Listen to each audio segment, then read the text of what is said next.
Then you have to let somebody else in.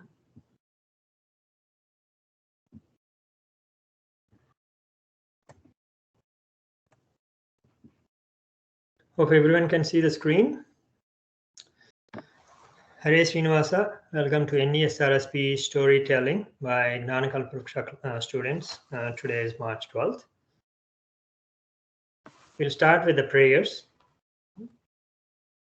Suklam Bharadram Vishnum Sisivannam Chaturbhujam Prasannavadanam Jayet Sarva Vighnopasanthaye Lakshmi Narayanam Vande Tadbhakta Pravarohiyaha Srimadananda Tidhakyo Gurustam Cha Namamyaham Vede Ramayane Chaiva Purane Bharate Dada Adavante Cha Madhye Cha Vishnu Sarvatra Giyate Sarva Vigna Prasamanam Sarva Siddhikaram Param Sarva Jiva Pranetaram Vande Vijayadham Harim Sarvabhishtabradam Ramam Sarvarishta Nivarakam Janaki Jani Manasam Vande Madguru Vanditam Abramam Bhangarita Madadham Vimalam Sada Anandadedamatulam Bhaje Tapatrayapaham Bhavati Yadanu Bhava Dedamhukopi Vagmi Jadamatirapi Jentu Jayate Pragnamaulihi Sakalavachana Cheto Devata Bharati Sa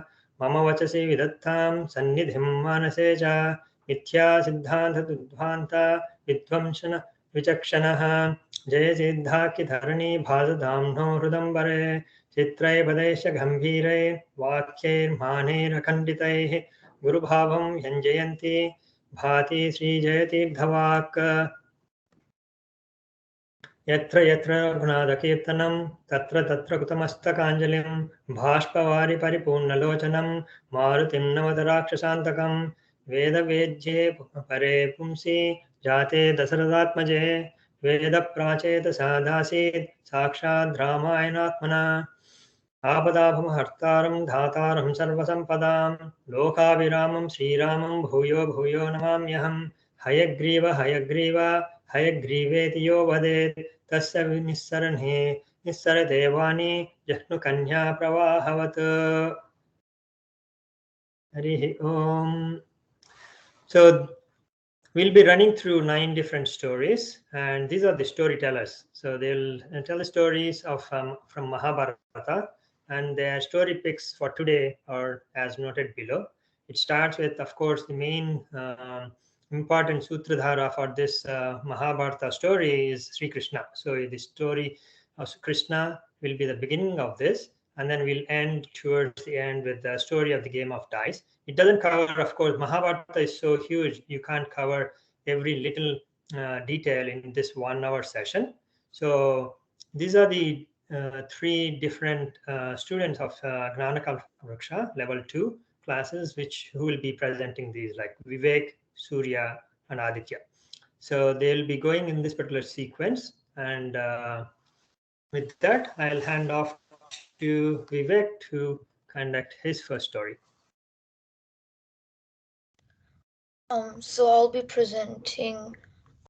talking about Krishna, and my name is Vivek Adiga. So Krishna is the 8th incarnation of Vishnu. He's the god of compassion, tenderness, and love. He's the son of Vasudeva and Devaki. He loved butter when he was young, and he still loves butter. He slayed Kamsa, and he did many pranks when he was a child. And this section, the picture shows you him in the chariot with Arjuna next to him, who's one of the 5 Pandavas. And this section I'll be talking to you about the Kurukshetra war, which is basically the battle between the Pandavas and the Kauravas. So Krishna was on the Pandavas side in the war, and he said that he wouldn't fight for them. Instead, he would be Arjuna's, who is one of the 5 Pandavas, charioteer. And he also tried to stop the battle by going to Duryodhana's court and asking him to settle the dispute. But Duryodhana wouldn't budge. Krishna also helped in asking Karna if he wanted to join the Pandava side, because he was Kunti's son, which means that he was actually supposed to be part of the Pandavas.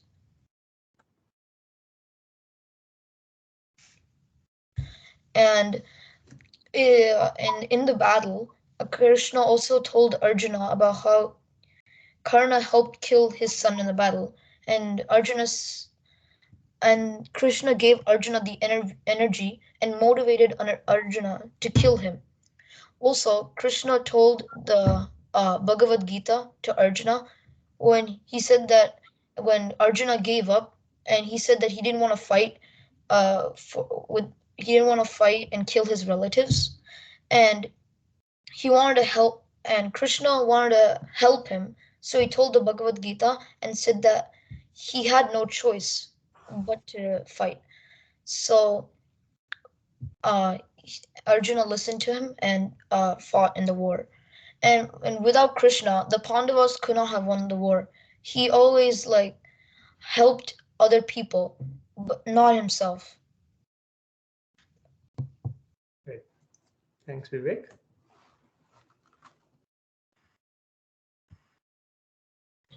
Hi, my name is Surya Govardhanaraj, and my first story I'm presenting is the story of Amba, Ambika, and Ambalika. Next slide, please.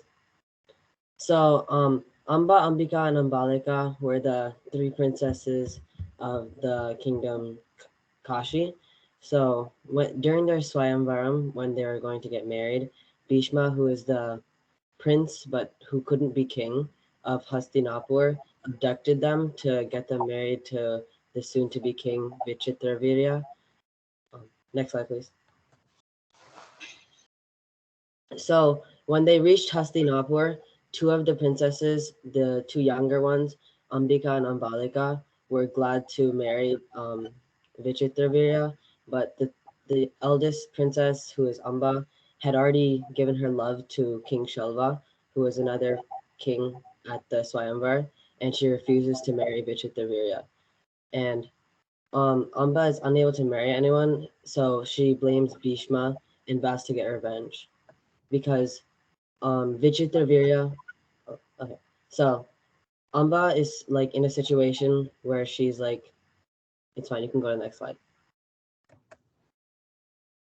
So Amba is in a situation where now no one wants to marry her because King Shalva was beaten by Bhishma, so he feels he's not in the right place to marry her. Bhishma had already taken an oath to not marry anyone, and Vichitravirya doesn't want to give his love to someone who is already loving someone else.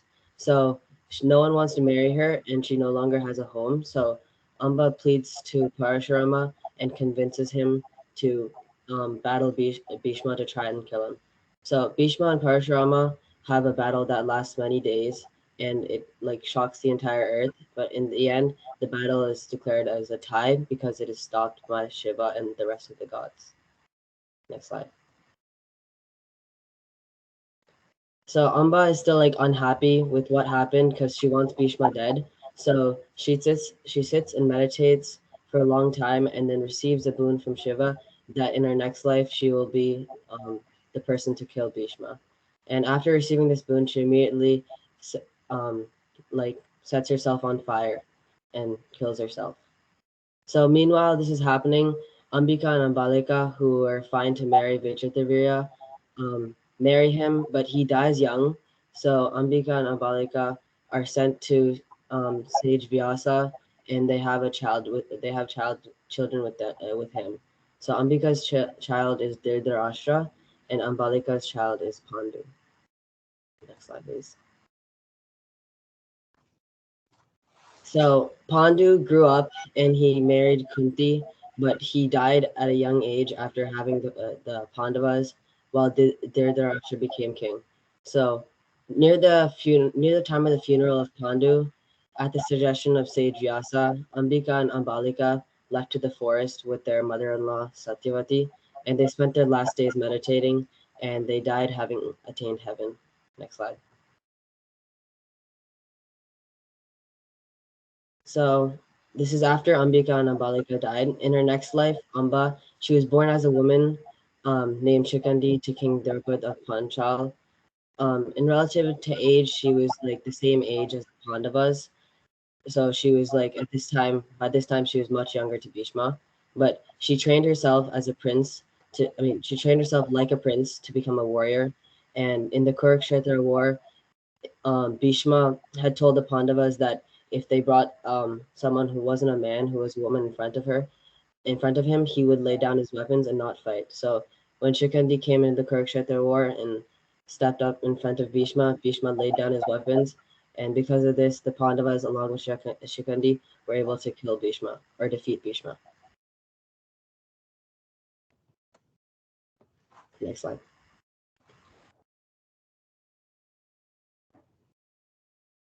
Back to you, Vivek. I will be talking about Bhishma in these slides. Next slide. So Bhishma was the elder brother of the grandfather of both the Pandavas and the Kauravas. He left his body on the winter solstice. He was the son of Ganga. He was the eighth son of Kuru king Shantanu. He was very powerful, and Bhishma means one who undertakes a terrible vow but always fulfills it. He's the supreme commander for the Kauravas during the Pandavas and the Kauravas war. And Bhishma is one of the most powerful one of the most powerful person in the epic Mahabharata. It's because he is the son of god Ganga, and by being a student of Lord Parashurama, he was blessed with an Ichha Mitru, which means that he can decide when he wanted to die. He was very devoted to Lord Vishnu. He was on the Kaurava side in the Kurukshetra war. He was the supreme commander for 10 days. He slayed 10,000 soldiers and 1,000 rathas. He vowed not to kill any of the Pandavas as he loved them dearly. Duryodhana was always annoyed since Bhishma was helping the Pandavas, but the truth was he loved both the Pandavas and the Kauravas equally. He could not just break his vow. After some days, Bhishma realized that he would have to eliminate himself for the Dharma to run its course and the Pandavas to win the war. So he told the Pandavas to get a woman because then he'll lay down his weapons and not fight, since he thought fighting a woman is not appropriate. So they got Shikandi and Arjuna on a chariot, and Bhishma just lay his weapons, letting thousands of arrows fire at him. Next slide, please. And after this, Bhishma was laying down on a bunch of arrows, creating a bed of arrows on him, as you can see in the picture. The princes on both sides of the war asked Bhishma if he needed any help, so he asked Arjuna to give him a pillow fit for a warrior. So Arjuna took 3 arrows and put it over his head.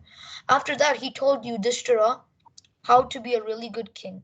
And then he said that it was at this moment that he will die and leave his body. And so that's what he did. Okay. So what Vivek has expanded is the story that Surya started off, Ambalika, and then the last part is where like he expanded to have more details about Bhishma. Okay. We move on to Aditya's story. Okay. So the life story of Dronacharya. So Dronacharya he was devoted to like archery at a really young age. He met a person named Drupada and they become really good friends. And Drupada is the son of the king. He's the son of the king of Panchala. So Drupada even promised him to give him half the kingdom when he became king. So Dronacharya finished his studies and got married. He wanted to pay for a food but was very poor. He went to Parashurama, but he had already given all his money to the other villagers. Eager to give something to Dronacharya, he taught him the art of weaponry, and Dronacharya became a master at weapons too. Meanwhile, Drupada took the throne of Panchala when his father passed away. Dronacharya went to his old friend Drupada expecting a friendly welcome, but was astonished to see that Drupada had become too spoiled and arrogant because of his wealth. One day he saw the Pandavas and had an idea to train them. Once trained, he wanted to capture Drupada. Dronacharya made Drupada learn his mistakes and took half of the kingdom. Drupada's son Drishtadyumna later went on to avenge for Drupada and killed Dronacharya. Okay, that completes this story, but give me 1 second. There are a few who are trying to join.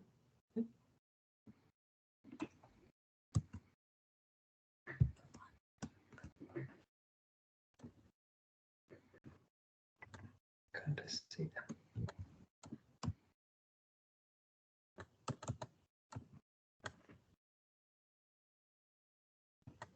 Did anyone admit them inside?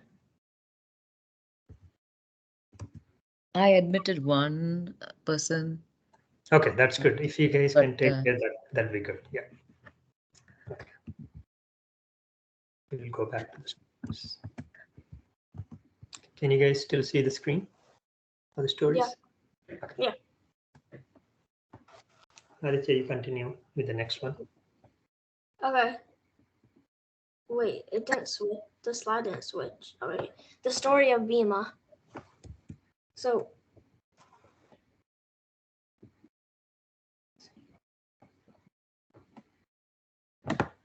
the 5 sons of Pandu and the 100 sons of Dhritarashtra all lived peacefully in Hastinapura. Like, Bhima was a lot stronger than everybody else. He would always bully them, and they would go home with bruises all over their body.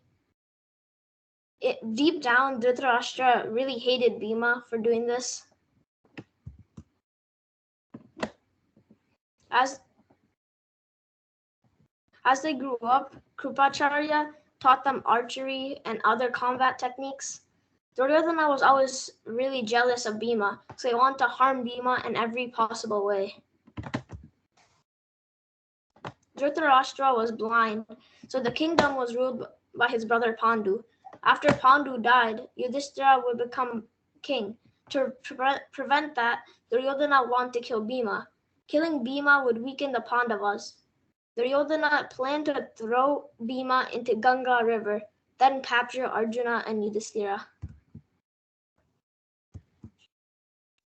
Duryodhana food poisoned Bhima before swimming. After swimming, Bhima felt sick and exhausted, so he just laid on the banks of the river. Duryodhana snuck up and pushed him into the river.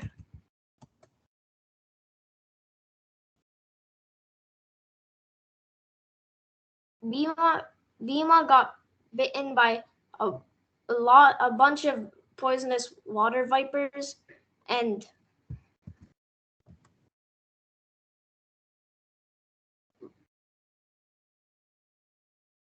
but the food poison canceled out the snake poison, so he was washed to the banks unharmed. Duryodhana thought Bhima died and went home to party with his brothers.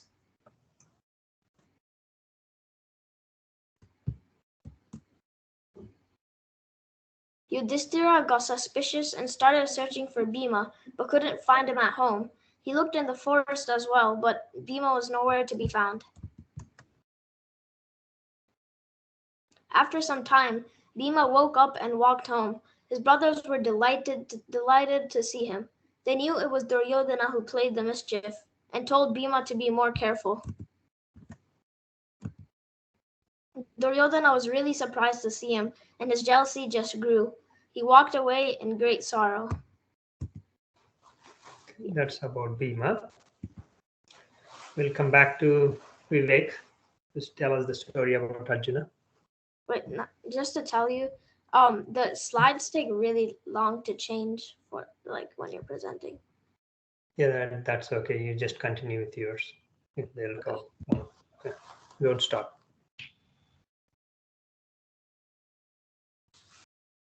So I'm going to be talking about Arjuna.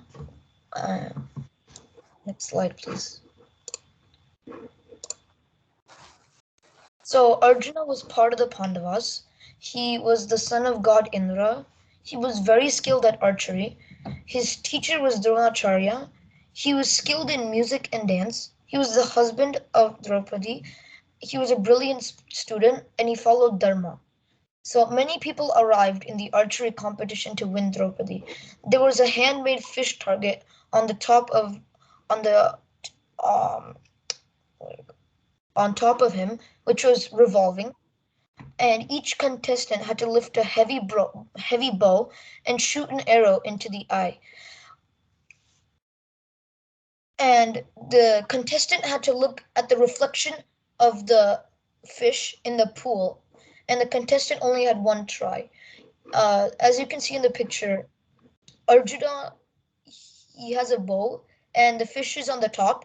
He had to hit the eye of the fish, and there's water on the bottom. He has to see the reflection of the water and hit the fish's eye. And each contestant failed and failed, but Arjuna managed to do it, making him the husband of Draupadi. Next slide, please. So before the Kurukshetra war, Arjuna was reluctant to take part in the battle because he saw a lot of his relatives that he was going to fight. So he laid down his weapons and decided not to fight. After that, Krishna consoled him by saying that he had no choice but to fight. The charioteer, who was Krishna, even said that even if he killed his relatives, their souls will live on forever. Also, Krishna said that since he was of the warrior caste, it was his duty to fight without question. Krishna also revealed that he was actually an incarnation of the god Vishnu and manifested his full divinity to Arjuna. And by the conclusion of the Gita in the 18th chapter, Arjuna agreed that he would fight. And he and while the Kurukshetra was going on, Jayadratha started fighting Arjuna's son, Abhimanyu, and he successfully killed him. This made Arjuna really angry, so he came and fought Jayadratha and killed him. Another iconic scene was when Arjuna fought Karna. And Karna was Arjuna's childhood rival and unrecognized son, unrecognized brother, and he also became a really good warrior. And uh, Karna and Arjuna were really good at archery. And Karna was on the Kaurava side while Arjuna was on the Pandava side. So on the 17th day of the war, they started battling, and this has lasted for hours and hours. And a lot of the soldiers came to watch them fight. So Karna took Arjuna's powerful snake arrow, broke Arjuna's powerful snake arrow in order to gain an advantage. However, Lord Krishna allowed Arjuna to send thousands of arrows to Karna. The battle lasted for a long time, but in the end, Arjuna won.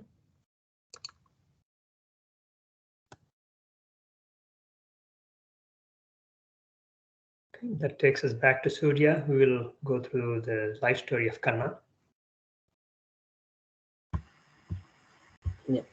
Yeah, I'm going to talk about the life story of Karna.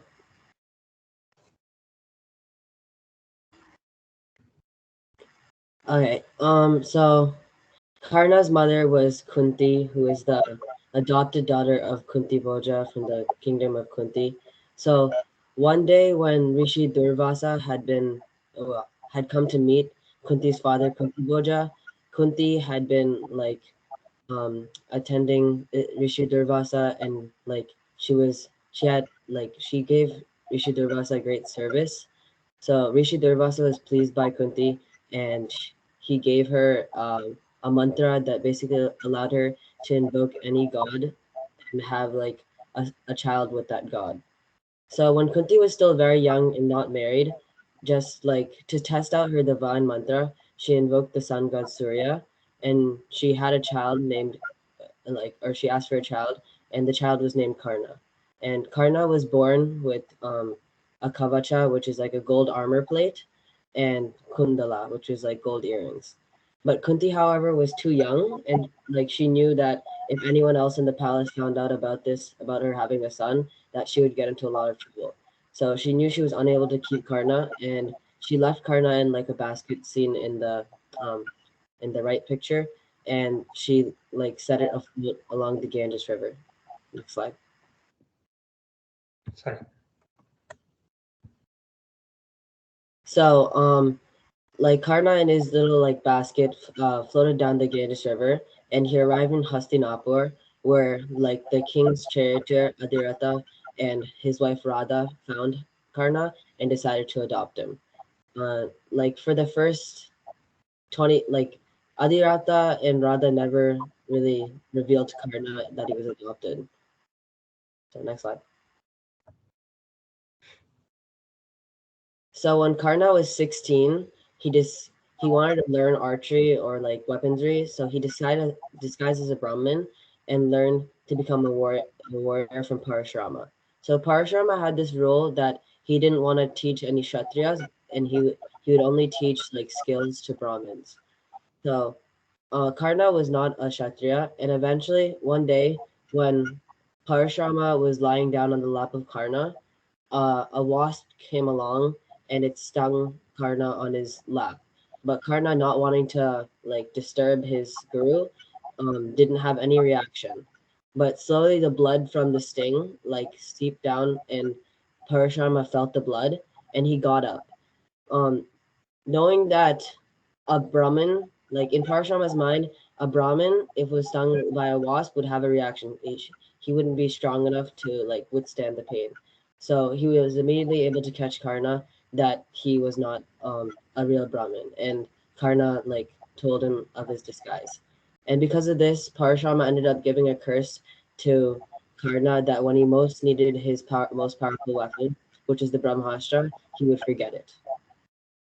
Next slide.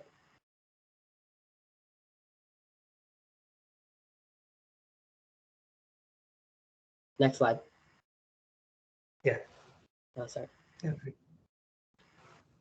Yeah, so Karna was like he was from Hastinapur, which is where the Pandavas and Kauravas are from. And one day, after Dronacharya had felt that he finished the training for the Pandavas and Kauravas, he held a display of skills for everyone in Hastinapur to see their skills. And basically, during this, the Pandavas and Kauravas would just like duel each other and show off their skills. So Karna appeared here, and he demanded to duel Arjuna. And Arjuna initially said that I'm a Kshatriya and I won't duel you because you're not a Kshatriya, and kind of like insulted him in front of the crowd.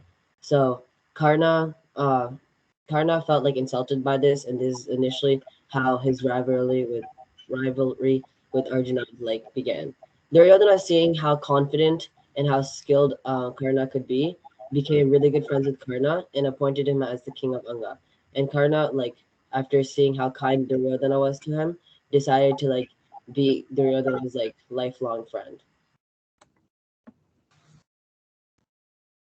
So Karna, like he grew up, and as the Kurukshetra war was coming along, Karna, because by this time Karna had figured out that he wasn't really the son or a son of Adhiratha and Radha, he figured out that his biological mother was Kunti. And so a couple of weeks before the Kurukshetra war, he came and confronted Kunti, and Kunti asked Karna if he could just join the Pandava side. But Karna told her that he had vowed to be Duryodhana's friend and fight by his side. So he stayed on the Kaurava side, but he did make a promise to Kunti that he wouldn't touch or even try to fight or kill any of the Pandavas except for Arjuna. Next slide.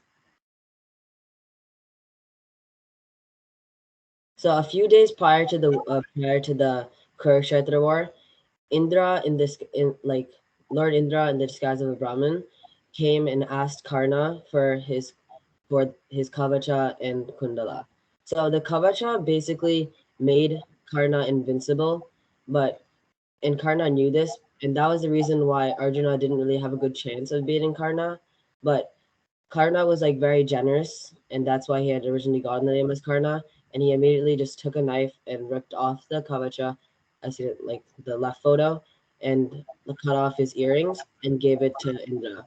Indra was like very pleased with how generous Karna was and how he just directly gave it away. And he he gave Karna one of his special weapons, which is the Vasavi Shakti, and it was powerful enough to kill even a god, but it could only be used once. Like it was an arrow, so it could only be shot out of the bow once, and after that, it would immediately return to Indra. Next slide. So during the war, Karna was like on the Kaurava side, and he had many battles with Arjuna. But even if he tried to kill Arjuna, Krishna was by his side. So it was like impossible in a sense to kill Arjuna, because even if Karna had like the upper hand, Krishna would always find a way to get him out of the situation. So even his Vasavi Shakti, Krishna planned it out and had him use it on one of Bhima's sons, who was a demon. So he lost his most powerful weapon. And in the 17th day of the war, while Karna was had to push his chariot out of the ground, um, Krishna allowed Arjun to shoot Karna with an arrow while he was unarmed. So after Karna's death, Kunti finally revealed to the Pandavas who Karna really was. Like, they were brothers. Thanks, Surya. Aditya? Okay, so I'm doing the story of the wax palace. So Duryodhana was still really jealous of Bhima and was also really mad about how everybody on the streets would always be talking about how strong and smart the Pandavas were.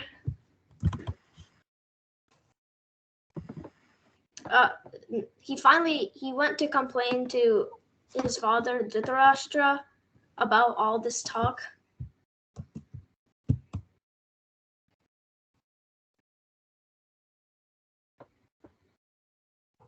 Continue, Aditya. Duryodhana and his dad made up a lie that there was a very big puja honoring Shiva in a nearby village called Varanavata, and they unsuspectingly the Pandavas just went off to Varanavata.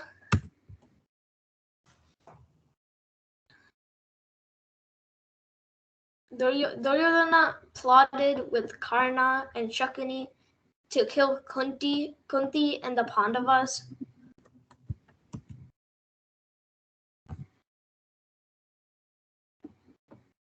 So they told the minister Purochana to make a big, beautiful palace out of very flammable materials like ghee and oil. The palace was built to make the Pandavas rest there at night before continuing the journey to Varanavata. As Vidra expected, Duryodhana was trying to kill the Pandavas. He sent an expert miner and he secretly made an escape tunnel beforehand. At night, when the Pandavas were sound asleep, Duryodhana's men set the palace on fire. The palace caught on fire, and the Pandavas were able to escape. That's it. Back to you, Surya.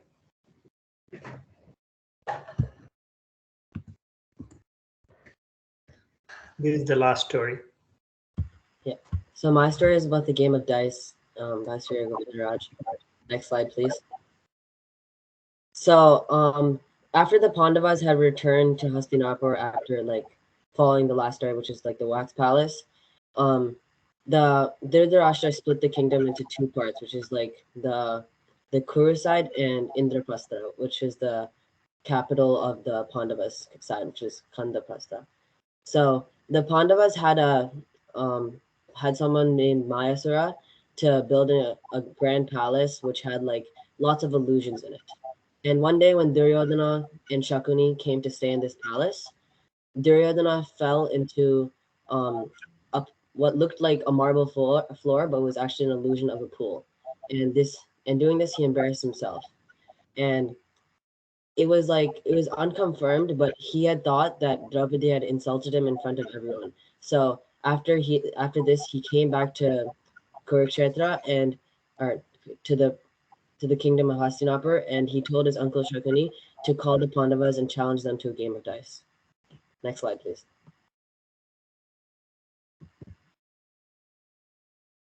So his Duryodhana's uncle Shakuni had a special dice that was made from his ancestors' bones, and with this dice he could command what it had to roll. So when Yudhishthira and his brothers all came to play this game of dice, Duryodhana and Shakuni constantly kept on winning, and they also like made kept Duryodhana and Shakuni convinced Yudhishthira to keep on playing, and keep on betting more and more stuff. So Yudhishthira kind of had this personality where he was addicted to this game, so he wouldn't stop playing either, even though he was losing everything. And through this game, he bet like everything he owned. He bet his palace, riches, his entire kingdom, his brothers, and finally his wife Draupadi. Next slide, please. So after Yudhishthira had bet himself also, all the Pandavas had technically become slaves to Duryodhana and also Draupadi also.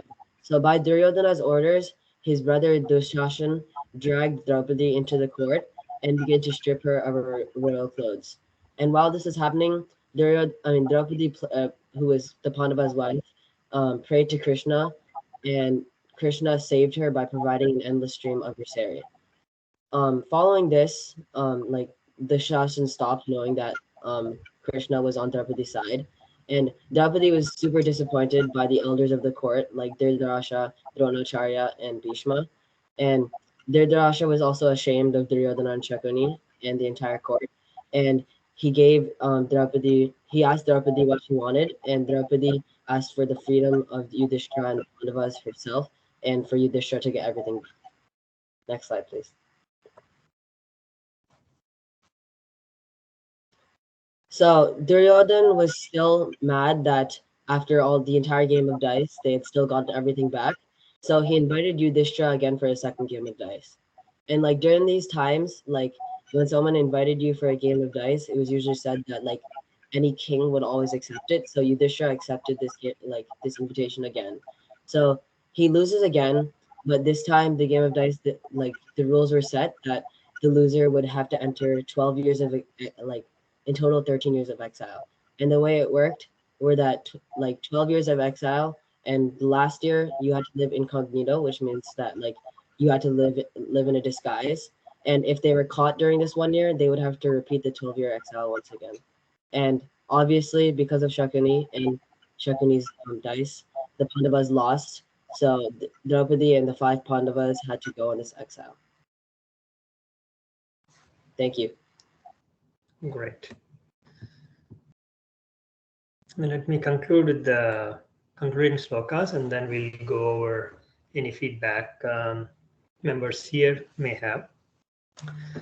Swasti prajabhyah paripalayantam nyayena margena mahim mahishaah go brahmanebhyah somastu nityam loka samasta sukhno bhavantu kale varshatu parjanyah prithvi sasyashalini desoyam shobharahito brahmana santu nirbhayaah लाभस्तेषां जयस्तेषां कुतस्तेषां पराभवः येषाम् इन्दीवरस्यामो हृदये सुप्रतिष्ठितः मङ्गलं कौशलेन्द्राय महनीयगुणात्मने चक्रवर्तितनूजाय सार्वभौमाय मङ्गलं कायेन वाचा मनसेन्द्रियैर्वा बुद्ध्यात्मना वा प्रकृते स्वभावात् करोमि यद्यत् सकलं परस्मै नारायणायति समर्पयामि श्रीमन्नारायणायति समर्पयामि हरे Srinivas.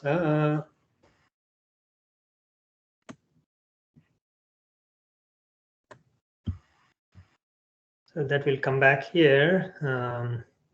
So great job, kids. I think hopefully everyone here learned something new and enjoyed the whole storytelling. Any of you have any questions, feedback on the session?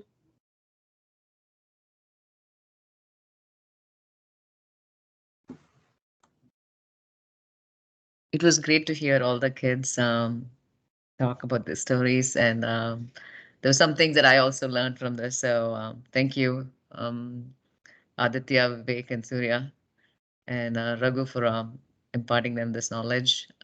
We appreciate that. Thank you, Hare Sreenivasa. Hare Sreenivasa. Thanks, Valar.